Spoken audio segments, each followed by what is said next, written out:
อายคนบ่หล่อหน้าตาบ่ดีคือไผเสื้อเก่าตัวเดิม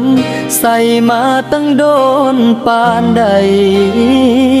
อายบ่มีหยังตอนฮอดมือเว้าคำไว้อายก็มีแต่ใจให้เจ้า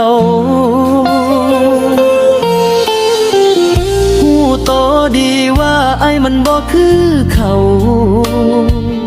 ก็เลยพยายามเฮ็ดดีให้เจ้าหลายกว่าเก่าเก็บเงินทุกบาทซื้อของน้อยๆให้เจ้าหวังแค่ว่าเจ้าสิเลี้ยวเบิ่ง